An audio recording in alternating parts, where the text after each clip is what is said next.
খাওয়ার টেবিলে ভুল করে আমি আমার স্বামীর গ্লাস থেকে পানি খেয়ে ফেলেছিলাম। সে একদম স্বাভাবিকভাবে গ্লাসটা তুলে নিয়ে সরাসরি ডাস্টবিনে ফেলে দিল। আমার মায়ের মুখ সাথে সাথেই ফ্যাকাশে হয়ে গেল। আরিফ, এটা কি করলে তুমি? সে কোনো উত্তর দিল না, শান্তভাবে আরেকটা গ্লাসে পানি ঢেলে নিল। আমি অপমানটা গিলে ফেলে জোর করে হালকা একটা হাসি দিয়ে বললাম, মা, কিছু না, ও একটু বেশি পরিষ্কার পরিচ্ছন্ন থাকতে পছন্দ করে। চারপাশের সবাই অবাক হয়ে তাকিয়ে রইল, কারণ তারা কখনো শোনেনি যে প্রফেসর আরিফ হোসেনের এমন কোনো অভ্যাস আছে।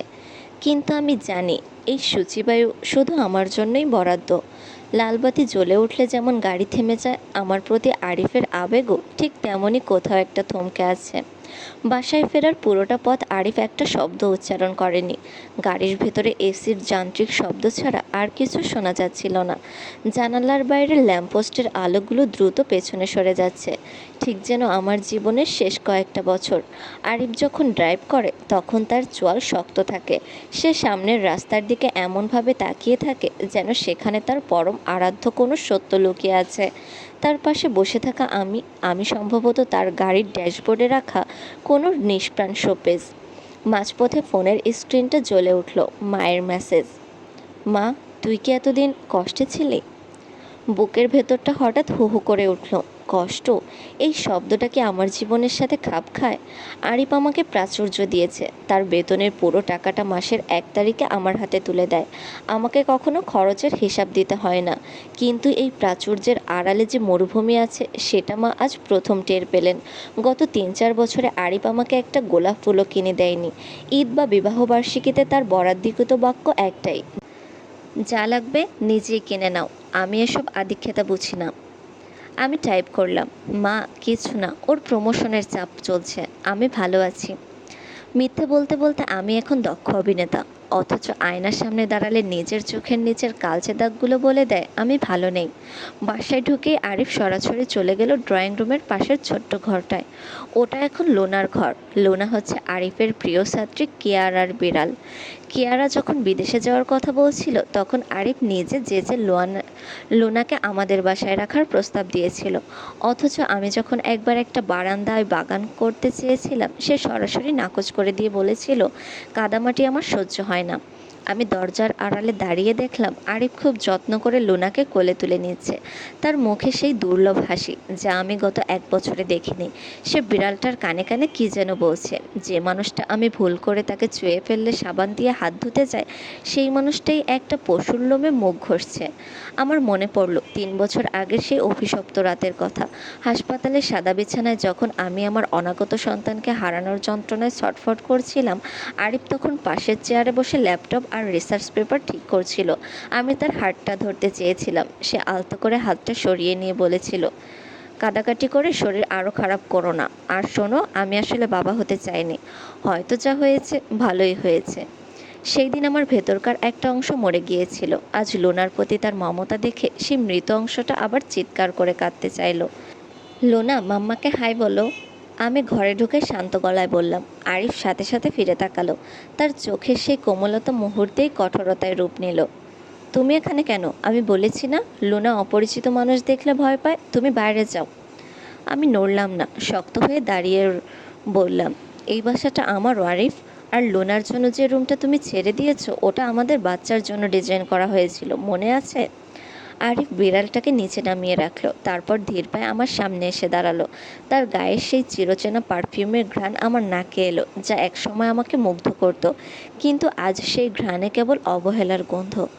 অতীত নিয়ে ঘাটাঘাটি করা তোমার পুরনো অভ্যাস। আমি ক্লিয়ারলি বলেছিলাম আমি বাচ্চা চাই না, তুমিই জোর করে প্রজেক্টটা এগিয়ে নিতে চেয়েছিলে। So don't blame me. সে আমাকে পাশ কাটিয়ে চলে যাচ্ছিল। আমি তার হাতটা ধরার চেষ্টা করলাম, কিন্তু সে বিদ্যুৎ বেগে হাতটা সরিয়ে নিল। তার চোখে মুখে চরম বিতৃষ্ণা। আবার কতবার বলেছি আমাকে টাচ করবে না? সে গটগট করে বাথরুমের দিকে চলে এলো। কিছুক্ষণ পরেই কল ছাড়ার শব্দ এলো। সে হাত ধুচ্ছে, সাবান দিয়ে ঘষে ঘষে আমার অস্তিত্ব মুছে ফেলছে। আমি খাটের কোনায় ধপ করে বসে পড়লাম। জানালার বাইরে অন্ধকার আকাশ দেখা যাচ্ছে। মা সব সময় বলতেন, তুই খুব ভাগ্যবতী যে আরিফের মতো একজন শিক্ষিত এবং স্বাবলম্বী স্বামী পেয়েছিস। আজ আমার চিৎকার করে বলতে ইচ্ছে করছে, মা, এই ভাগ্য আমি আর চাই না। এই শিক্ষিত মানুষটার ভেতরে একটা বরফখণ্ড বাস করে, যা প্রতিদিন আমাকে একটু একটু করে জমিয়ে দিচ্ছে। হঠাৎ ফোনটা আবার কেঁপে উঠল। কিয়ারার মেসেজ আরিফের ফোনে লক স্ক্রিনে ভেসে উঠল। স্যার, লোনা কি ঠিকমতো খেয়েছে? থ্যাংক ইউ সো মাচ সব কিছুর জন্য। আমি ফোনটার দিকে তাকিয়ে হাসলাম। চোখের জল গাল বেয়ে টুপ করে ফোনের স্ক্রিনে পড়ল।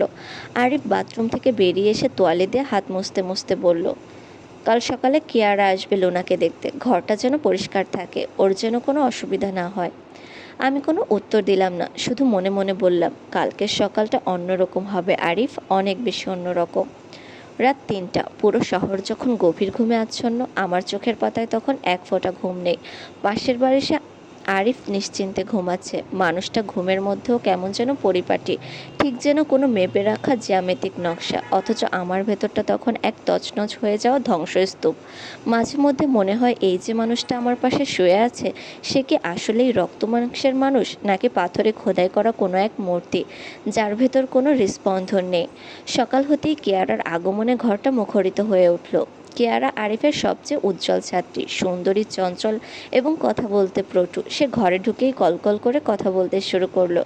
স্যার, লোনা কি খুব বেশি ডিস্টার্ব করছে আপনাদের? আরিফ, যে মানুষটা আমার সাথে কথা বলতে গেলে শব্দ মেপে চলে, সে হাসি মুখে উত্তর দিল, একেবারেই না কিয়ারা, ও তো খুব শান্ত, তোমার মতোই। আমার বুকটা এবার কেঁপে উঠল। আরিফ কি জানে এই সামান্য প্রশংসাটুকু পাওয়ার জন্য আমি গত 3টি বছর চাতক পাখির মতো অপেক্ষায় ছিলাম? কিয়ারা সোফায় বসে লুনার সাথে খেলছিল, আর আরিফ দাঁড়িয়ে পরম তৃপ্তিতে সেই দৃশ্য দেখছিল। আমার মনে হলো আমি এই দৃশ্যে একদমই অপ্রাসঙ্গিক, যেন আমি এই বাড়ির মালকিন নই, বরং কোনো বেতনভুক্ত পরিচারিকা। আমি ট্রেতে করে চা আর নাস্তা নিয়ে ড্রয়িং রুমে গেলাম। কিয়ারা হেসে বলল, থ্যাংক ইউ ম্যাম, আপনি কেন কষ্ট করলেন? স্যার বললেই তো আমি করে নিতাম। আরিফ তখন খুব নিষ্প্রহ গলায় বলল, ও এটা করতেই পছন্দ করে, ও তো আর রিসার্চ বা ক্যারিয়ার নিয়ে ব্যস্ত না, ঘরের কাজই ওর জগৎ। তার কথার প্রতিটা শব্দ আমার কানে বিষের মতো বিঁধল। অথচ একসময় আমিও প্রথম সারির ছাত্রী ছিলাম। এই আরিফ হোসেনের ক্লাসে আমি মুগ্ধ হয়ে লেকচার শুনতাম, তাকে পাওয়ার আশায় নিজের ক্যারিয়ার, নিজের স্বপ্ন সব বিসর্জন দিয়েছিলাম। আজ সেই আমাকে তুচ্ছতাচ্ছিল্য করছে, কেবল আমি সংসার করি বলে। কিয়ারা চলে যাওয়ার পর আরিফ তার স্টাডি রুমে ঢুকলো। আমি পিছু পিছু গেলাম। আজ আমি কোনো উত্তর না নিয়ে ফিরবো না। আরিফ, একটা কথা ছিল। সে ল্যাপটপ থেকে মুখ না তুলেই বলল, বলো। তবে সংক্ষেপে, আমার হাতে সময় খুব কম। কাল রাতে ডিনারের সময় তুমি যা করলে, মায়ের সামনে আমাকে যেভাবে ছোট করলে, সেটার কি খুব প্রয়োজন ছিল? আরিফ এবার ল্যাপটপ বন্ধ করলো, চেয়ারটা ঘুরিয়ে আমার দিকে তাকিয়ে ঠান্ডা গলায় বলল, দেখো নীলু, আমি হাইজিন মেনটেন করি। তুমি ভুল করে আমার গ্লাসে মুখ দিয়েছিলে, সেটা আমার পছন্দ হয়নি, তাই আমি ফেলে দিয়েছি। এতে অপমানের কি আছে? তুমি বিষয়টাকে খুব বেশি পার্সোনালাইজ করছো। পার্সোনালাইজ করছি? আমার গলা ধরে এলো। তুমি বিড়ালটাকে কোলে নিয়ে ঘুমোতে পারো, তার সাথে একই প্লেটে খেতে পারো, অথচ আমি তোমার গ্লাসে পানি খেলে সেটা ডাস্টবিনে যায়। এটা কি ঘৃণা নয়? আরিফ একটা দীর্ঘশ্বাস ফেলল, যেন সে কোনো অবুঝ শিশুকে বোঝাচ্ছে। ঘৃণা বা ভালোবাসা এইসব ইমোশন আমার নেই নীলু। তুমিই তো আমাকে বিয়ে করতে চেয়েছিলে। আমি কি তোমাকে কখনো কোনো রঙিন স্বপ্ন দেখিয়েছিলাম? আমি যেমন তেমনই আছি। আমি স্তম্ভিত হয়ে দাঁড়িয়ে রইলাম। হ্যাঁ, আমি তাকে চেয়েছিলাম, কিন্তু আমি তো একটা মানুষকে চেয়েছিলাম, এক খণ্ড বরফকে নয়। তুমি কি আমাকে ডিভোর্স দিবে? হঠাৎ মুখ থেকে কথাটা বেরিয়ে গেল। আরিফ কিছুক্ষণ চুপ করে আমার দিকে তাকিয়ে থাকলো। তার চোখে কোনো বিস্ময় নেই, কোনো ভয় নেই। সে শান্তভাবে বলল, কেন? তোমার কিসের অভাব? টাকা, সামাজিক মর্যাদা, নাকি স্বাধীনতা? আমি তো তোমাকে কোনো কিছুতেই বাধা দেই না। ডিভোর্স দেওয়া মানে একটা অপ্রয়োজনীয় ঝামেলা তৈরি করা। আমি এসব পছন্দ করি না। আমি হাসলাম, খুব করুণ একটা হাসি। তোমার কাছে সব কিছুই অপ্রয়োজনীয় ঝামেলা, তাই না আরিফ? আমার আবেগ, আমার ভালোবাসা, এমনকি আমাদের সেই মরে যাওয়া বাচ্চাটাও তোমার কাছে একটা ঝামেলা ছিল? আরিফের চোয়াল শক্ত হয়ে গেল। বাচ্চার প্রসঙ্গ তুলবে না, ওটা একটা দুর্ঘটনা ছিল। আর আমি তো বলেইছিলাম আমি রেসপন্সিবিলিটি নিতে পারবো না। সো ওটা না থাকাই ভালো হয়েছে। আমি আর সইতে পারলাম না, ঘর থেকে বেরিয়ে এলাম। ড্রয়িং রুমের দেয়ালে আমাদের বিয়ের একটা বড় ছবি বাঁধানো। সেই ছবিতে আমি হাসছিলাম, আর আরিফের মুখে ছিল সেই একই নিষ্প্রভ ভাব। আজ মনে হচ্ছে সেই হাসিটুকুই ছিল আমার জীবনের সবচেয়ে বড় ভুল। মায়ের ফোন এলো আবার। নীলু, কি করছিস মা? আরিফ কেমন আছে? আমি ফোনের ওপাশে মায়ের কম্পিত কণ্ঠস্বর শুনতে পেলাম। মা ভাবেন আমি সুখে আছি, মা ভাবেন আরিফ হোসেনের মতো জামাই পাওয়া ভাগ্যের ব্যাপার। আমি কি করে মাকে বলি, মা তোমার মেয়ে একটা জীবন্ত কবরের ভেতর দিন কাটাচ্ছে। আমি শুধু বললাম, মা আমি খুব ক্লান্ত, একটু ঘুমাবো, পরে কথা বলি। ফোনটা কেটে আমি সোফায় মাথা নিচু করে বসে রইলাম। হঠাৎ পায়ের কাছে কিছু একটার স্পর্শ অনুভব করলাম। তাকিয়ে দেখি লুনা। বিড়ালটা আমার পায়ে মাথা ঘষছে। আরিফ এই বিড়ালটাকে ভালোবাসে, কারণ বিড়ালটা তার কাছে কিছু দাবি করে না, বিড়ালটা তাকে প্রশ্ন করে না। আর আমি মানুষ বলে আমার অধিকার আছে, আমার কষ্ট আছে, আর এটাই আরিফের কাছে অসহ্য। সেদিন বিকেলেই আমি একটা সিদ্ধান্ত নিলাম যে মায়ার দেয়াল আমি এতদিন ধরে আগলে রেখেছি সেটা এবার ভেঙে ফেলার সময় এসেছে। আরিফ হোসেনকে বুঝতে হবে মানুষকে অবহেলা করে যায়, কিন্তু তার আত্মসম্মানকে বারবার ডাস্টবিনে ফেলা যায় না। সকাল থেকে আকাশটা মেঘলা, জানালার ওপাশে ধূসর মেঘগুলো জমাট বেঁধে আছে, ঠিক যেন আমার মনের ভেতরের পুঞ্জীভূত অভিমান। আজ বাড়িতে এক অদ্ভুত নীরবতা। আরিফ ভোরেই বের হয়ে গেছে একটা সেমিনারে। যাওয়ার আগে বরাবরের মতো টেবিলের ওপর লুনার খাবারের তালিকা আর কিছু টাকা রেখে গেছে, শুধু টাকার বান্ডিল, যেন এই টাকাগুলোই আমার সাথে তার একমাত্র যোগসূত্র। দুপুরের দিকে কলিং বেল বাজলো। দরজা খুলতেই দেখে কেয়ারা দাঁড়িয়ে, তার হাতে দামি কোনো ব্র্যান্ডের শপিং ব্যাগ। আমাকে দেখে সে একগাল হাসলো। ম্যাম, স্যার কি বাসায় নেই? না, সে তো সেমিনারে, বিকেলে ফিরবে। ও আচ্ছা, আসলে লুনার জন্য কিছু অর্গানিক ফুড আর একটা কিউট ক্যাট বেড এনেছিলাম। স্যার কাল রাতে ফোন করে বলছিলেন লুনার খুব কষ্ট হচ্ছে সাধারণ বিছানায়। আমি কেয়ারার দিকে তাকিয়ে থাকলাম। কাল রাতে যখন আমি পাশের বালিশে শুয়ে নিঃশব্দে কাঁদছিলাম, তখন আরিফ ফোনে কেয়ারার সাথে বিড়ালের বিছানা নিয়ে আলোচনা করছিল। আমার নিজের শোবার ঘরের এসিটা নষ্ট হয়ে আছে 1 সপ্তাহ ধরে। আরিফকে বলায় সে বলেছিল সময় নেই, কাউকে ডেকে ঠিক করিয়ে নাও। অথচ লুনার সামান্য কষ্টের জন্য সে কতটা ব্যাকুল। কেয়ারা ভেতরে ঢুকে সোজা লুনার রুমে চলে গেল। আমি রান্নাঘরে গিয়ে ওর জন্য চা বানাচ্ছিলাম। হঠাৎ মনে হলো আমি কেন এই মেয়েটার সেবা করছি। যে মেয়েটা আমার সাথে আমার স্বামীর সখ্যতা আমাকে প্রতিদিন পুড়িয়ে মারছে, তাকেই আমি আদর করে আপ্যায়ন করছি। চায়ের কাপটা ট্রেতে নিয়ে রুমে ঢুকতেই দেখলাম কেয়ারা আরিফের একটা পুরনো ডায়েরি হাতে নিয়ে উল্টে পাল্টে দেখছে। আমাকে দেখে সে একটু অপ্রস্তুত হয়ে পড়ল। সরি ম্যাম, আসলে স্যারের হাতের লেখাগুলো এত সুন্দর, আমি জাস্ট দেখছিলাম। আমি ম্লান হাসলাম। সমস্যা নেই, ওটা ওর ইউনিভার্সিটির সময়ের ডায়েরি। কেয়ারা চায়ে চুমুক দিয়ে বলল, জানেন ম্যাম, ডিপার্টমেন্টের সবাই স্যারকে খুব ভয় পায়, কিন্তু আমি জানি উনি কতটা কাইন্ড হার্টেড। বিশেষ করে যারা অ্যানিম্যাল লাভার, তারা কখনো খারাপ মানুষ হতে পারে না। আমার খুব জানতে ইচ্ছে করছিল কেয়ারা কি জানে এই দয়ালু মানুষটা তার স্ত্রীর সাথে কেমন ব্যবহার করে। সে কি জানে তার এই প্রিয় স্যারের জন্য আমি একটা জলজান্ত লাশ হয়ে গেছি। কিন্তু আমি কিছু বললাম না, কিছু সত্য শুধু নিজের ভেতর চেপে রাখাই ভালো। বিকেলে আরিফ ফিরল। কিয়ারাকে দেখে তার চোখে মুখে যে উজ্জ্বলতা ফুটে উঠল, তা দেখে আমার বুকের ভেতরটা মোচড় দিয়ে উঠল। তারা দুজন মিলে ড্রয়িং রুমে বসে লুনার নতুন বিছানা সেট করলো। আমি বারান্দায় দাঁড়িয়ে দেখছিলাম। আমার মনে হচ্ছিল আমি এই ছবির বাইরে থাকা কোনো বাড়তি চরিত্র। কিয়ারা চলে যাওয়ার পর আরিফ ফ্রেশ হয়ে এসে ডাইনিং টেবিলে বসলো। আমি নাস্তা দিচ্ছিলাম। হঠাৎ সে বলল, কাল সকালে তোমার মা কি ফোন করেছিলেন? আমি অবাক হলাম। হ্যাঁ, করেছিলেন। কেন?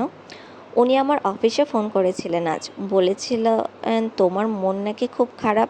নীলু, আমি তোমাকে আগেও বলেছি ঘরের ছোটোখাটো বিষয় নিয়ে বাইরের মানুষকে, বিশেষ করে তোমার মাকে বিরক্ত করবে না। ওনার শরীর ভালো না, ফালতু চিন্তা বাড়িয়ে লাভ আছে? আমার হাত থেকে প্লেটটা প্রায় পড়েই যাচ্ছিল। আরিফের কাছে আমার কষ্টটা ফালতু চিন্তা। মা ফোন করেছিলেন কারণ তিনি টের পেয়েছেন আমি সুখে নেই। একজন মা কি তার সন্তানের চোখের ভাষা বোঝেন না? আরিফ বিরক্ত হয়ে মুখ ঝামটা দিল। সুখ? সুখ শব্দটা তোমার মতো মেয়েদের কাছে খুব সস্তা। এই যে এত বড় বাড়ি, আরাম, আয়েশ, কোনো অভাব নেই, এগুলো কি সুখ না? তুমি আসলে ইমোশনাল ড্রামা করতে পছন্দ করো। আমি এবার সরাসরি তার চোখের দিকে তাকালাম। আরিফ, এই বাড়িটা আমার কাছে একটা জেলখানা। তুমি আমাকে টাকা দাও কিন্তু সময় দাও না। তুমি বিড়ালকে আদর করো কিন্তু আমাকে স্পর্শ করলে হাত ধুতে যাও। তুমি কি জানো গত 3 বছরে তুমি আমাকে একবারও ভালোবাসি বলনি? আরিফ শব্দ করে হাসলো, এক বিদ্রুপাত্মক হাসি। ভালোবাসা দিয়ে পেট ভরে না নীলু। আমি তোমাকে সম্মান দিয়েছি, সামাজিক নিরাপত্তা দিয়েছি, এর চেয়ে বেশি কিছু আমার কাছে আশা করা বোকামি। আর শোনো, কাল আমার কলিগরা ডিনারে আসবে। ঘরটা যেন পরিষ্কার থাকে আর মেনুটা একটু স্ট্যান্ডার্ড করো। কিয়ারাকেও ইনভাইট করেছি। সে চেয়ার ছেড়ে উঠে চলে গেল। তার কাছে আমার কান্নার কোনো মূল্য নেই, আমার যন্ত্রণার কোনো ওজন নেই। সে ব্যস্ত কেবল তার সামাজিক স্ট্যাটাস আর তার পছন্দের মানুষদের নিয়ে। রাতের বেলা আমি যখন একা অন্ধকারে বসেছিলাম তখন মায়ের কথা খুব মনে পড়েছিল। মা বলেছিলেন, কৃতজ্ঞ থাকবি। কার প্রতি কৃতজ্ঞ থাকবো মা? যে মানুষটা আমাকে প্রতিদিন একটু একটু করে মেরে ফেলছে তার প্রতি। আমি আলমারি থেকে আমার সেই পুরনো ডায়েরিটা বের করলাম। সেখানে আমাদের বিয়ের শুরুর দিকের কিছু স্মৃতি লেখা ছিল। আমি ভেবেছিলাম আমি তাকে বদলে দেব। আমি ভেবেছিলাম আমার ভালোবাসা দিয়ে তার ভেতরের বরফ গলিয়ে ফেলবো। কিন্তু আজ বুঝলাম কিছু বরফ কখনো গলে না, বরং তারা অন্যকে জমিয়ে মেরে ফেলে। হঠাৎ মনে হলো, আমি যদি আজ এই মুহূর্তে বাসা থেকে বেরিয়ে যাই, আরিফ কি আমাকে খুঁজতে আসবে, নাকি সে স্বস্তির নিঃশ্বাস ফেলবে যে একটা অপ্রয়োজনীয় ঝামেলা বিদায় হয়েছে। আমি ফোনটা হাতে নিলাম। কেয়ারাকে একটা মেসেজ পাঠাতে গিয়েও থেমে গেলাম। না, এদের কারোর সাথে আমার কোনো লড়াই নেই। লড়াইটা আমার নিজের সাথে, নিজের সম্মানের সাথে। পরদিন সকালে আরিফ যখন নাস্তা করছিল, আমি শান্ত গলায় বললাম, আরিফ, আজকের ডিনারে আমি থাকতে পারছি না, আমি মায়ের বাসায় যাচ্ছি। আরিফ চায়ে চুমুক দিয়ে নির্লিপ্তভাবে বলল, কেন? গেস্ট আসবে জানো তো, একা সামলাতে আমার সমস্যা হবে। তোমার কেয়ারা তো আছেই, ও তোমাকে সাহায্য করবে। আর লোনা তো আছেই তোমার একাকিত্ব দূর করতে। আমি ব্যাগ গুছিয়ে দরজার দিকে পা বাড়ালাম। আরিফ এবার মাথা তুলে তাকালো। তার চোখে প্রথমবার কিছুটা বিস্ময় দেখলাম। কবে ফিরবে? আমি দরজার হাতল ধরে একবার পেছনে তাকালাম। তারপর ম্লান হেসে বললাম, জানি না, হয়তো কোনো দিন না। আমি সিঁড়ি দিয়ে নিচে নেমে এলাম। রিকশায় উঠে যখন বসলাম তখন মনে হলো বুকের ওপর থেকে একটা বিশাল পাথর নেমে গেছে। আমি জানি না সামনে কী আছে, আমি জানি না সমাজ আমাকে কী বলবে, কিন্তু আমি এটুকু জানি, ডাস্টবিনে ফেলে দেওয়া গ্লাসের মতো আমি আর অবহেলিত হতে চাই না। রিকশা চলতে শুরু করলো। আমার চোখের জল আজ আর লুকানোর প্রয়োজন নেই। বাতাসে আমার দীর্ঘশ্বাস মিশে যাচ্ছে, আর পেছনে পড়ে থাকছে প্রফেসর আরিফ হোসেনের সেই সাজানো গোছানো কিন্তু প্রাণহীন অরণ্য। রিকশার চাকাগুলো যখন গলির মোড় পার হচ্ছিল তখন মনে হলো আমি এক অন্য পৃথিবীতে পা রাখছি। গত 3 বছরে এই গলির বাইরের জগৎটা আমার কাছে ঝাপসা হয়ে গিয়েছিল। নীল রঙের গেটওয়ালা সেই বাড়িটা যেখানে আমার সবটুকু অপমান জমা ছিল, সেটা এখন অনেক দূরে। আমার ব্যাগে থাকা ফোনটা বারবার কাঁপছে। আরিফ নয়, মা ফোন করছে। সম্ভবত আরিফই তাকে জানিয়েছে যে আমি বাড়ি ছেড়েছি। মায়ের ছোট্ট ঘরটায় যখন পৌঁছালাম তখন দুপুর গড়িয়ে বিকেল। দরজায় মা দাঁড়িয়েছিলেন। আমাকে দেখেই তিনি ফুঁপিয়ে কেঁদে উঠলেন। নীলু, এ কী করে আসলি মা? জামাই ফোন করে বলল তুই নাকি রাগ করে চলে এসেছিস, ওর কলিগরা আসবে আজ, আর তুই এই সময়। আমি ক্লান্ত পায়ে সোফায় বসে পড়লাম। মা রাগ করে আসেনি, আমি মুক্তি চেয়ে এসেছি। মা আমার পাশে বসে কপালে হাত রাখলেন। মুক্তি? কিসের মুক্তি? আরিফের মতো ছেলে কি আর হয়? ও ও তোকে কোনো অভাব রাখেনি, আর তুই একটা সামান্য গ্লাস নিয়ে। আমি মায়ের চোখের দিকে তাকালাম। মায়ের চোখে ভয়। তার ভয় হচ্ছে যদি এই বিয়েটা ভেঙে যায় তবে আমাদের এই অভাবের সংসার আবার অন্ধকার নেমে আসবে। তিনি আমার চোখের জল দেখতে পাচ্ছেন না, তিনি দেখছেন আরিফের পাঠানো সেই মাসিক টাকাগুলো যা আমাদের সংসার চালায়। মা, তুমি কি জানো তোমার মেয়ে গত 3 বছরে একটা রাতও শান্তিতে ঘুমাতে পারেনি? তুমি কি জানো সে আমাকে মানুষ বলে গণ্যই করে না? মা চুপ করে গেলেন। তার কাছে মানুষ গণ্য করার চেয়ে পেটে ভাত থাকা অনেক বেশি গুরুত্বপূর্ণ। আমি বুঝলাম এই লড়াইটা আমাকে একাই লড়তে হবে। এমনকি আমার নিজের মায়ের ছায়াও আজ আমার পাশে নেই। ওদিকে আরিফের বাসায় তখন ডিনারের আয়োজন চলছে। কেয়ারা খুব উৎসাহ নিয়ে সব সামলাচ্ছে। আরিফ ড্রয়িং রুমে বসে সহকর্মীদের সাথে কথা বলছে, কিন্তু তার মনোযোগ আজ বারবার দরজার দিকে চলে যাচ্ছে। নীলু নেই, তাই ঘরটা কেমন যেন অগোছালো লাগছে। যদিও কেয়ারা সব সাজিয়ে রেখেছে, তবুও কোথায় যেন একটা সূক্ষ্ম সুতোর টান ছেড়ে গেছে। খাওয়ার টেবিলে একজন সহকর্মী জিজ্ঞেস করলেন, ভাবি কোথায় আরিফ? ওনাকে তো দেখছি না। আরিফ একটু অস্বস্তিতে পড়ল। সে স্বাভাবিক গলায় বলল, ওর মায়ের শরীরটা খুব খারাপ, তাই হঠাৎ করেই যেতে হলো। কিয়ারা তখন পাশ থেকে বলে উঠল, ম্যাম মনে হয় একটু আপসেট ছিলেন স্যার। কাল লুনার ঘরটা নিয়ে কথা বলেছিলেন যখন, তখন ওনার মুখটা খুব শুকনো ছিল। আরিফ কেয়ারার দিকে তাকালো। তার মনে পড়ে গেল কাল রাতের সেই দৃশ্যটা। নীলু হাত ধরে মিনতি করেছিল আর সে ঘৃণা ভরে হাতটা সরিয়ে দিয়েছিল। তার কেন যেন মনে হলো হাতের সেই জায়গাটা একটা অস্বস্তি হচ্ছে। সে বারবার টিস্যু দিয়ে হাতটা মুছছে, কিন্তু অস্বস্তিটা যাচ্ছে না। ডিনার শেষে সবাই চলে গেল। কেয়ারাও বিদায় নিল। রুনার রুমে গিয়ে আরিফ দেখল বিড়ালটা মনমরা হয়ে বসে আছে। নীলু চলে যাওয়ার পর কেউ ওকে খাবার দেয়নি। নীলুই তো লুনার সব দেখাশোনা করত, যদিও সে লুনার পশম সহ্য করতে পারতো না। আরিফ লুনার দিকে তাকিয়ে থাকলো। এই প্রথম তার মনে হলো বাড়িটা অনেক বড়, আর এই বড় বাড়িতে সে বড্ড একা। মাঝরাতে আমার ফোনের স্ক্রিনটা জ্বলে উঠল। আরিফের মেসেজ, তোমার মা অসুস্থ শুনলাম, কাল সকালে আমি গাড়ি পাঠিয়ে দেবো, চলে এসো। এসব জেদ ভালো দেখায় না। আমি মেসেজটা পড়ে হাসলাম। অসুস্থতার অজুহাত দিয়ে সে আমাকে ফিরিয়ে নিতে চায়, যাতে সামাজিক মর্যাদা ক্ষুণ্ণ না হয়। তার মেসেজে কোনো ভালোবাসা নেই, কোনো ক্ষমা নেই, আছে কেবল আদেশ। আমার মা ঠিক আছেন, আর আমি ফিরছি না আরিফ, আমি ডিভোর্স পেপার পাঠাবো। পরক্ষণেই আরিফের ফোন এলো। আমি ধরলাম না, বারবার বাজতে থাকলো ফোনটা। একসময় নীরব হয়ে গেল। আমার কেন যেন মনে হলো এই নীরবতাই আমার প্রাপ্য ছিল। সকালবেলা আমি আমার পুরনো ল্যাপটপ বের করলাম। আমি যখন ছাত্রী ছিলাম তখন কন্টেন্ট রাইটিং আর গ্রাফিক্সের কাজ করতাম। সেই দক্ষতাগুলো কি মরচে পড়ে গেছে? আমি একটা জব পোর্টালে লগ ইন করলাম। আমাকে ঘুরে দাঁড়াতে হবে। আরিফের টাকার উপর নির্ভরশীল নীলু মরে গেছে। এখন যে বেঁচে আছে সে নিজের পরিচয়ে বাঁচতে চায়। হঠাৎই কলিং বেল বাজলো। দরজা খুলে আমি অবাক হয়ে গেলাম। আরিফ দাঁড়িয়ে আছে। তার পরনে সেই একই ইস্ত্রি করা শার্ট, চোখে চশমা, কিন্তু তার চেহারায় এক ধরনের বিশৃঙ্খলা। নীলু, চলো, অনেক নাটক হয়েছে। সে আমার হাত ধরতে এলো। আমি এক পা পিছিয়ে গেলাম। আবারও একই ভুল করছো আরিফ, আমাকে টাচ করো না। তুমি তো জানো আমি তোমার বিড়ালের মতো পরিষ্কার নই। আমাকে ছুলে তোমার আবার সাবান দিয়ে হাত ধুতে হবে। আরিফ থমকে গেল। তার হাতটা মাঝপথেই থেমে রইল। সে প্রথমবারের মতো দেখল নীলুর চোখে সেই মুগ্ধতা আর নেই। সেখানে এখন কেবল এক পাহাড় সমান অবজ্ঞা। আরিফ নিচু গলায় বলল, আমি দুঃখিত, ওই গ্লাসটার বিষয়ে আসলে ওভাবে করা উচিত হয়নি। শুধু গ্লাস নয় আরিফ, তুমি আমার আত্মাকে ডাস্টবিনে ফেলে দিয়েছো, আর সেই আত্মাকে আমি কুড়িয়ে নিয়ে এসেছি। ওটা আর তোমার ওই জীবাণুমুক্ত ঘরে ফিরে যাবে না। আরিফ কিছু বলতে চাইল, কিন্তু পারল না। আমি দরজাটা তার মুখের ওপর আলতো করে বন্ধ করে দিলাম। দরজার ওপাশ থেকে তার পায়ের শব্দ ধীরে ধীরে মিলিয়ে গেল। আমি জানালার ধারে গিয়ে দাঁড়ালাম। বৃষ্টি নামছে। এই বৃষ্টিতে ধুয়ে যাচ্ছে আমার গত 3 বছরের সব গ্লানি। আমি জানি পথটা কঠিন, কিন্তু এই প্রথম আমার মনে হচ্ছে আমি শ্বাস নিতে পারছি। আরিফ যখন আমার দরজার সামনে থেকে ফিরে গেল তখন তার কাঁধটা আগের মতো টানটান ছিল না। যে মানুষটাকে আমি চিরকাল এক অজেয় পর্বত ভেবে এসেছি, আজ তাকে দেখে মনে হলো সে নিজের তৈরি করা এক দুর্গের ভেতরে আটকা পড়া এক বন্দি। আমি দরজাটা বন্ধ করে দিয়ে বড় করে একটা শ্বাস নিলাম। বাতাসের প্রতিটি কণা আজ আমাকে বলতে চাইছে, নীলু, তুমি স্বাধীন। মাস 3 পরের কথা। আমি এখন একটি নামী বিজ্ঞাপনী সংস্থায় জুনিয়র গ্রাফিক ডিজাইনার হিসেবে কাজ করছি। বেতন খুব বেশি নয়, কিন্তু নিজের উপার্জিত টাকায় যখন মায়ের জন্য একটা সাধারণ সুতির শাড়ি কিনলাম, মা সেদিন শাড়িটা বুকে জড়িয়ে ধরে কেঁদেছিলেন। সেই কান্নাটা অপমানের ছিল না, ছিল গর্বের। অফিস থেকে ফেরার পথে একদিন আমার পুরনো বান্ধবী তুলির সাথে দেখা। তুলি আর আমি একই সাথে ইউনিভার্সিটিতে পড়তাম। সে আমাকে দেখে অবাক হয়ে জড়িয়ে ধরল। নীলু, তুই নাকি আরিফ ভাইকে ছেড়ে দিয়েছিস? পুরো ডিপার্টমেন্টে এটা নিয়ে কি আলোচনা তুই জানিস? আমি ম্লান হাসলাম। আলোচনা হওয়ারই কথা, সবাই তো জানতো আমি কত বড় ভাগ্যবতী। তুলি আমার হাতটা ধরল। শোন নীলু, আরিফ ভাই কিন্তু আগের মতো নেই। সেমিনারে ওনার লেকচার এখন আর সেই আগের তেজ নেই। আর জানিস, কেয়ারা তো মাসখানেক হলো বিদেশ চলে গেছে। যাওয়ার আগে লুনার কি হয়েছে জানিস?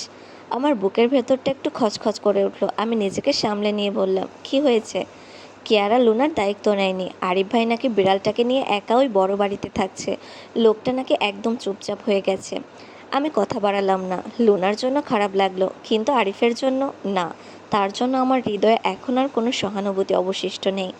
সেদিন অফিস থেকে ফিরতে বেশ রাত হলো। গলির মাথায় রিক্সা থেকে নামতেই দেখলাম সেই পরিচিত গাড়িটা আবার। আরিফ গাড়ির সাথে হেলান দিয়ে দাঁড়িয়ে আছে। আমাকে দেখে সে সোজা হয়ে দাঁড়ালো। তার চোখে মুখে ক্লান্তির ছাপ স্পষ্ট। নীলু, 5 মিনিট কথা বলা যাবে? আমি ঘড়ির দিকে তাকালাম। রাত্রি 10টা বাজে। আরিফ, যা বলার এখানেই বলো। আরিফ পকেট থেকে একটা চাবির রিং বের করলো। লুনা খুব অসুস্থ, ও কিছু খাচ্ছে না। ডক্টর বলেছে ও ডিপ্রেশনে আছে। ও সারাদিন তোমার ঘরের দরজায় বসে থাকে। আমি স্তব্ধ হয়ে গেলাম। যে বিড়ালটাকে আমি অবহেলা করতাম, যে বিড়ালের জন্য আমার স্বামী আমাকে দূরে সরিয়ে দিয়েছিল, সেই প্রাণীটা আজ আমার জন্য শোক পালন করছে। আমি কি করব আরিফ? আমি তো আর বিড়ালের ডক্টর নই। আরিফের গলা ধরে এলো। ও ডক্টর চায় না নীলু, ও তোমাকে চায়। তুমি যখন ছিলে ও তোমার আশেপাশে ঘুরঘুর করতো। আমি ভাবতাম ও তোমাকে ডিস্টার্ব করছে, তাই আমি তোমাকে বকা দিতাম। কিন্তু আজ বুঝছি ও আসলে তোমার মমতাটুকু চিনত, যা আমি চিনতে পারিনি। আমি কঠিন স্বরে বললাম, তুমি দেরি করে ফেলেছো আরিফ। লোনার জন্য আমার মায়া হচ্ছে, কিন্তু তোমার ওই অভিশপ্ত ঘরে পা রাখার ক্ষমতা আমার নেই। আরিফ মাথা নিচু করে রইল। হঠাৎ সে ফিসফিস করে বলল, আমি হাত ধোয়া বন্ধ করে দিয়েছি নীলু। আমি তার কথার মানে বুঝতে পারলাম না। মানে? তুমি যাওয়ার পর থেকে আমি আর সাবান দিয়ে বারবার হাত ধুই না। আমি বুঝতে পেরেছি জীবাণু আমার বাইরে ছিল না, ছিল আমার মনে। আমি এক অদ্ভুত সূচিবায়ুর বাহানায় নিজেকে মানুষের ছোঁয়া থেকে দূরে রাখতাম, কারণ আমি ভয় পেতাম কেউ যদি আমাকে ভালোবেসে ফেলে তবে আমার এই নির্জন দুর্গটা ভেঙে যাবে। সে আমার দিকে এক পা এগিয়ে এলো। আমি তোমাকে হারিয়ে বুঝেছি একাকিত্ব কি ভয়াবহ জিনিস। ওই বড় বাড়িতে লুনা আর আমি দুজনেই এখন মৃত মানুষের মতো পড়ে থাকি। আমি দীর্ঘক্ষণ তার দিকে তাকিয়ে থাকলাম। একসময় এই কথাগুলো শোনার জন্য আমি প্রাণ দিতে পারতাম, কিন্তু আজ এই কথাগুলো আমার কাছে কেবল একগুচ্ছ শুকনো পাতার মতো মনে হচ্ছে, যার কোনো প্রাণ নেই। আমি ব্যাগটা কাঁধে ঠিক করে নিয়ে বললাম, ভালো থেকো আরিফ। লুনাকে কোনো ভালো শেল্টারে দিয়ে দিও, যেখানেও ভালোবাসা পাবে। আর নিজের যত্ন নিও। আমি দ্রুত পায়ে গলির ভিতর ঢুকে গেলাম। পেছন থেকে আরিফ একবারও ডাকলো না। আমি জানি সে ডাকবে না। তার দম্ভ হয়তো ভেঙেছে, কিন্তু তার ব্যক্তিত্ব তাকে আর্তনাদ করতে শেখায়নি। ঘরে ঢুকে দেখি মা জায়নামাজে বসে আছেন। আমাকে দেখে মা বললেন, জামাই এসেছিল রে। আমি হাসলাম, না মা, এক পরিচিত মানুষ এসেছিল। পথ ভুলে এদিকের গলিতে ঢুকে পড়েছিল। জানালার ওপাশে বৃষ্টির মেঘ জমা হচ্ছে। আজ আর আমার মন খারাপ নেই। আমি জানি কাল সকালে আবার নতুন রোদ উঠবে, আর সেই রোদে আমার নিজস্ব একটা আকাশ থাকবে। আরিফের সাথে সেই রাতের দেখার পর আমার ভেতরে অদ্ভুত এক পরিবর্তন এলো। আগে তাকে দেখলে আমার বুক কাঁপতো, চোখে জল আসতো, কিন্তু এখন আমি অবাক হয়ে খেয়াল করলাম তার জন্য আমার মনে কোনো ঘৃণা নেই, এমনকি তীব্র কোনো কষ্টই নেই। আছে শুধু এক ধরনের করুণা। মানুষটা নিজের চারপাশে যে দেয়াল তুলেছিল, আজ সেই দেয়ালের ইটগুলোই তার উপর খসে পড়ছে। অফিসে আমার কাজের চাপ বেড়েছে। একটা বড় ই-কমার্স ব্র্যান্ডের রিব্র্যান্ডিংয়ের দায়িত্ব আমাকে দেওয়া হয়েছে। ক্রিয়েটিভ ডিরেক্টর আমার কাজ দেখে সেদিন সবার সামনে প্রশংসা করলেন। নীলু, আপনার ডিজাইনে একটা অন্যরকম প্রাণ আছে। মনে হয় প্রতিটি রেখায় কোনো না কোনো গল্প লুকানো। আমি মৃদু হাসলাম। আমার এই রেখাগুলো তো শুধু রং দিয়ে আঁকা নয়, এগুলো আমার দীর্ঘদিনের চাপা পড়ে থাকা দীর্ঘশ্বাস দিয়ে তৈরি। অফিসের কলিগদের সাথে এখন আমি আড্ডা দিই, ক্যাফেটেরিয়ায় বসে চা খাই। একসময় যে মেয়েটা স্বামীর গ্লাসে মুখ দিতেও ভয় পেত, সে আজ একদল মানুষের সাথে নিজের আইডিয়া শেয়ার করছে। জীবনটা আসলেই বিচিত্র। এরই মাঝে একদিন খবর পেলাম আরিফ অসুস্থ হয়ে হাসপাতালে ভর্তি হয়েছে। তুলি ফোন করে জানালো আরিফ ভাইয়ের সিরিয়াস ফুড পয়জিং। গত কয়েকদিন উনি নাকি বাসায় একা ছিলেন, ঠিকমতো খাওয়া দাওয়া করেননি। ওনার ল্যাবরেটরিতেই সেন্সলেস হয়ে পড়েছিলেন। শুনে আমার হাতটা একটু থমকে গেল। মা পাশে বসে তরকারি কাটছিলেন। মায়ের মুখ দেখেই বুঝলাম তিনি সব শুনেছেন। মা নিচু গলায় বললেন, যাবি নাকি একবার, মানুষটা তো একা। আমি শান্তভাবে বললাম, না মা, সে একা থাকতে পছন্দ করে। তার জীবনে অন্য কারোর প্রবেশাধিকার তো সে নিজেই বন্ধ করে দিয়েছিল। হাসপাতাল থেকে ফিরে আরিফ নাকি একদম বদলে গেছে। আমাদের পুরনো পরিচিত প্রতিবেশী রফিক কাকা একদিন বাজারে মায়ের সাথে দেখা করতে এসে বললেন, আরিফ সাহেব তো বাসাটা বিক্রি করে দিচ্ছেন। শুনলাম উনি ডিমোশন নিয়েছেন ইউনিভার্সিটি থেকে। কোনো এক নির্জন গ্রামে গিয়ে থাকবেন নাকি। খবরটা শুনে আমার বুকের ভেতরটা কেমন জানি চিনচিন করে উঠল। আরিফের মতো একজন উচ্চাকাঙ্ক্ষী মানুষ, যার কাছে ক্যারিয়ার ছিল সব, সে ডিমোশন নিয়েছে। দিন সাতেক পর অফিস থেকে ফেরার সময় দেখলাম আমাদের দরজার সামনে একটা বড় ঝুড়ি রাখা, তার উপর একটা চেরকোট। ঝুড়িটা নড়ছে। আমি সাবধানে ঝুড়িটা খুলতে চমকে উঠলাম। লুনা, বিড়ালটা একদম শুকিয়ে গেছে, তার সেই উজ্জ্বল পশমগুলো মলিন হয়ে আছে। ঝুড়ির ভেতর একটা খাম। আমি খামটা খুলে পড়তে শুরু করলাম। নীলু, আমি জানি আমি লুনার দায়িত্ব নেওয়ার যোগ্য নেই। ওর দিকে তাকালে বারবার তোমার কথা মনে পড়ে। ও এখন আর আমার সাথে থাকতে চায় না। ও শুধু দরজার দিকে তাকিয়ে থাকে, হয়তো তোমার আসার অপেক্ষায়। আমি শহর ছেড়ে চলে যাচ্ছি। লুনার জন্য কোনো নিরাপদ জায়গা খুঁজে পেলাম না তোমার চেয়ে। একে আমি দয়া বলবো না, বলবো একটা প্রাণ বাঁচানোর অনুরোধ। ওর মা হওয়ার অধিকার তো আমি কেড়ে নিয়েছিলাম, অন্তত ওকে তোমার কাছে একটু জায়গা দিও। ভালো থেকো, ইতি আরিফ। লুনা আমার দিকে করুণ চোখে তাকালো। আমি ওকে কোলে তুলে নিলাম। যে বিড়ালকে আরিফ আমার চেয়ে বেশি ভালোবাসতো, আজ সেই বিড়ালটাই আমাদের মাঝখানে শেষ স্মৃতি হিসেবে আমার হাতে এলো। সপ্তাহখানেক পর লুনার সেবা করতে করতে আমি আবার সেই পুরনো মায়াটা খুঁজে পাচ্ছিলাম। লুনা এখন আমার বিছানায় আমার কোলের কাছে ঘুমায়। ও এখন আর অপরিচিত কারো বিড়াল নয়, ও আমার একাকিত্বের সঙ্গী। হঠাৎ একদিন ল্যাপটপে কাজ করতে করতে আমি আরিফের পুরনো একটা ফাইল পেলাম। ওটা আমার ল্যাপটপের ড্রাইভেই সেভ করা ছিল। ফাইলটার নাম ছিল আমাদের ঘর। কৌতূহলবশত ফাইলটা খুললাম, দেখলাম সেখানে একটা বাড়ির নকশা করা। আরিফ আর আর্কিটেক্ট বন্ধুকে দিয়ে এটা করিয়েছে। বাড়ির বাগানটাতে লেখা আছে নীলুর বাগান, আর ভেতরে একটি ছোট্ট নার্সারি রুমের নাম দেওয়া আছে, যা আমি আমার বাচ্চার জন্য চেয়েছিলাম। তারিখটা দেখে আমার চোখ ভিজে এলো। তারিখটা ছিল সেই দিনটি যেদিন আমাদের বাচ্চাটা মারা গিয়েছিল। সেদিন সে হাসপাতালে আমার হাত ধরেনি ঠিকই, কিন্তু সে গোপনে আমাদের স্বপ্নের বাড়িটা ডিজাইন করছিল। তার প্রকাশভঙ্গি ছিল ভয়াবহ। সে ভালোবাসাটা জানতো না, শুধু কর্তব্যটা বুঝতো। তার সেই কঠিন খোলসের আড়ালে হয়তো একটা মানুষ ছিল, কিন্তু সেই মানুষটা এতটাই গভীরে ছিল যে তাকে উদ্ধার করার শক্তি আমার ছিল না। আর সেও নিজেকে কখনো প্রকাশ করতে শেখেনি। আমি জানালা দিয়ে আকাশের দিকে তাকালাম। আরিফ এখন কোথায় আছে আমি জানি না, হয়তো কোনো এক নিভৃত পল্লীতে। সে তার সেই নির্জন দুর্গ নিয়ে একাই আছে। আমি ডিভোর্স পেপারটা হাতে নিলাম। স্বাক্ষর করার সময় আমার হাতটা একবারও কাঁপলো না। আমি তাকে ক্ষমা করে দিয়েছি, কিন্তু তার কাছে ফিরে যাওয়ার পথটা আমি চিরতরে বন্ধ করে দিয়েছি। কারণ সব ক্ষমা পুনর্মিলনের জন্য নয়, কিছু ক্ষমা হয় নিজেকে মুক্ত করার জন্য। লুনা আমার পায়ের কাছে এসে মিউ করে ডাকলো। আমি ওকে আদর করে বললাম, চল লুনা, আমাদের একটা নতুন বাগান করতে হবে, যেখানে শুধু আমরা থাকবো আর থাকবে অনেক আলো। সময় কারোর জন্য থমকে থাকে না। দেখতে দেখতে আরও একটা বছর পার হয়ে গেল। আমার ছোট্ট ঘরের বারান্দাটা এখন নীল, অপরাজিতা আর কামিনী ফুলে ভরে গেছে।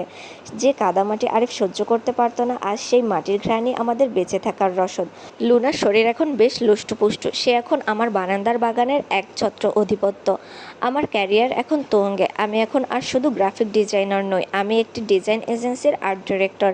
আজ আমার অফিসে একটি বড় ইভেন্ট ছিল। কাজ শেষে বাড়ি ফিরতে রাত হলো।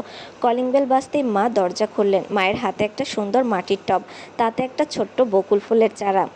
নীলু, এটা কে যে দরজার সামনে রেখে গেছে, সাথে একটা চিঠিও আছে। আমি অবাক হয়ে চিঠিটা হাতে নিলাম। খামটা খুলতেই সেই চেনা হাতের লেখা, তবে এবার লেখাগুলো আগের মতো শটান নয়, কিছুটা কাঁপা কাঁপা। নীলু, আমি এখন শহরের কোলাহল থেকে অনেক দূরে এক পাহাড়ি গ্রামে থাকি। এখানকার মানুষগুলো বড্ড অদ্ভুত। তারা মাটির গ্লাসে পানি খায়, সারাদিন কাদামাটিতে কাজ করে, অথচ তাদের মনে কোনো ঘৃণা নেই। আমি এখানে একটা ছোট্ট স্কুল দিয়েছি, বাচ্চাদের পড়াই। নীলু, তুমি ঠিকই বলেছিলে, আমি একটা বরফখণ্ড ছিলাম, কিন্তু এখানকার রোদ আর এই বাচ্চাদের হাসি আমাকে একটু একটু করে গলতে শুরু করেছে। আমি জানি না আমাকে তুমি ক্ষমা করেছো কি না, তবে আমি নিজেকে ক্ষমা করতে পারিনি। লুনার জন্য এই বকুল চারাটা পাঠালাম। ও যখন বড় হবে, এর সুবাস হয়তো তোমাকে কোনো এক বসন্তে আমার কথা মনে করিয়ে দিবে। তোমার জীবনটা ফুলে ফুলে ভরে উঠুক, এই প্রার্থনাই করি। ইতি আরিফ। আমি চিঠিখানা বুকের কাছে চেপে ধরলাম। আজ আমার চোখের জল নেই, শুধু একটা প্রশান্তি আছে। আরিফ নিজেকে খুঁজে পেয়েছে, আর আমি খুঁজে পেয়েছি আমার হারানো সত্তাকে। মাসখানেক পর আমার অফিসের কাজে আমাকে সেই পাহাড়ি এলাকায় যেতে হলো, যেখানে আরিফ থাকে। আমি ভাবিনি তার সাথে দেখা করব, কিন্তু নিয়তি হয়তো অন্য কিছু লিখে রেখেছিল। সেমিনারের ফাঁকে আমি স্থায়ী সেই স্কুলটিতে গেলাম।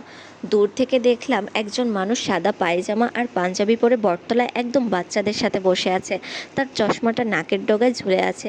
সে বাচ্চাদের ছবি আঁকা শেখাচ্ছে। আরিফ হোসেন, প্রফেসর আরিফ হোসেন আজ মাটির ওপর বসে বাচ্চাদের সাথে হাসছে। তার সামনে একটা বিড়াল ঘুরঘুর করছে, যেটা দেখতে অনেকটা লুনার মতো। সে এখন আর হাত ধোয়ার জন্য বারবার সাবান খুঁজছে না, সে এখন জীবনের আসল ঘ্রাণ নিতে শিখেছে। আমি আড়াল থেকে তাকে দেখছিলাম। সে একবার মাথা তুলে আকাশের দিকে তাকালো। তার চোখে সেই পুরনো শূন্যতা নেই, বরং সেখানে গভীর তৃপ্তি। আমি তাকে ডাকলাম না। আমাদের মাঝে সে অদৃশ্য দেয়ালটা আজ অদৃশ্যই থাক। তাকে আর নতুন জীবনে আর আমাকে আমার নতুন পথে সুখে থাকতে দেওয়াই এখন সবচেয়ে বড় সত্য।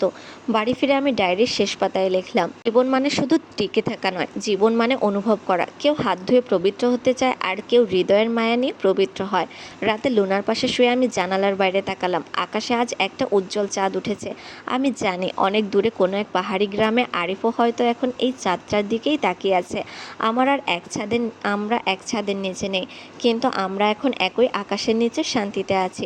মনের দেয়ালটা শেষ পর্যন্ত ভেঙে গেছে, তবে সেই ধ্বংসস্তূপের ওপর জন্ম নিয়েছে নতুন দুটি জীবন, একটি ক্ষমা ও শান্তির, অন্যটি নির্ভরযোগ্যতা ও সাহসের।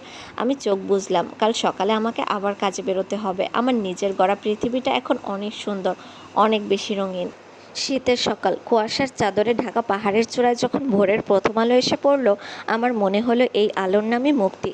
গত 1 মাসে আমি পাহাড়ের এই শান্ত নির্জনতা থেকে নিজের ভেতরে এক অদ্ভুত শক্তি পেয়েছি, কিন্তু ডায়েরির পাতায় শেষ কথা লিখেও কেন জানি শেষ করতে পারছিলাম না।